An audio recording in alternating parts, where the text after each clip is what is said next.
visada yra tam tikros vibracijos. Tai ir tai ne tik dalelės, bet ir ląstelės mūsų, ir mes kaip žmonės, ir mes kaip Žemė, ir mes kaip visata esame kiekvienas tam tikrų vibracijų rinkinys. Čia kaip pavyzdys yra pateikta vandens struktūros vandenį veikiant skirtingų dažnių.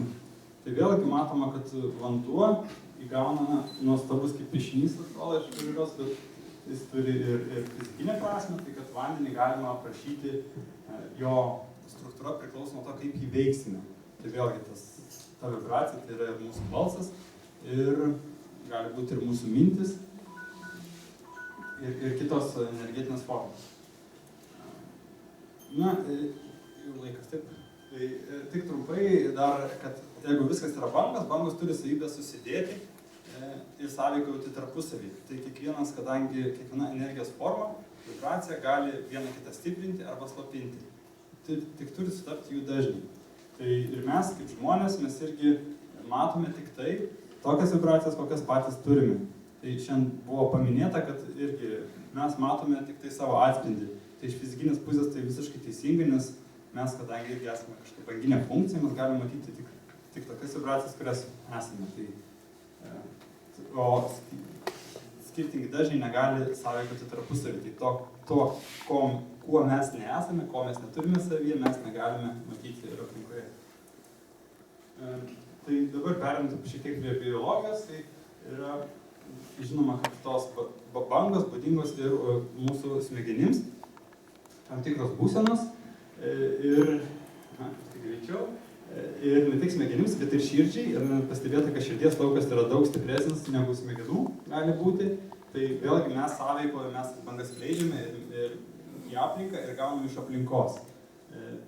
Paskutinį dalyką, ką noriu paminėti, kad ir tiek mes kaip žmonės, tiek ir Žemė turi savąjį lauką. Ir įdomu tai, kad egzistuoja tam tikri rezonansiniai dažniai Žemės, kuriuose ji vibruoja. Ir mes, būdami tam tikrose būsenose, giliai atsipalaidavę, medituodami, taip pat mokslo tyrimai rodo, reiki seansų metu, žmogus ir gidovas atliekantis seansą pereina į tą gilią atsipalaidavimo būseną, kuomet jo vibracijos dažnis sutampa su Žemės dažniu. Tai yra tada optimaliausiai funkcionuoja žmogaus ir Žemės sistema. Tai baigdamas noriu palinkėti visiems kuo darniau rezonuoti su Žeme ir su savo aplinka ir augti ir klestėti.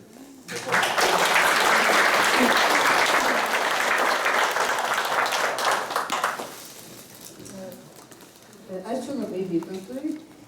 Ir manau, kad reabilitacija bent jau dalinė įvyko.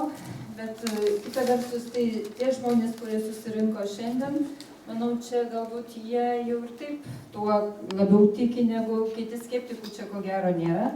Tai iš tikrųjų labai norėčiau padėkoti visiems ir meiliai už tai, ką jinai padarė, už jos drąsą, organizatoriams, herojams knygų ir jums visiems, nes jeigu jūsų nebūtų, ko gero nebūtų ir mūsų.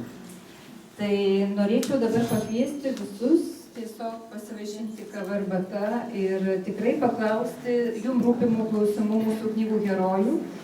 Ir iš tikrųjų vienoje vietoje, kad būtų tiem žmonių reta yra proga. Dar meilė norėtų tarti žodį.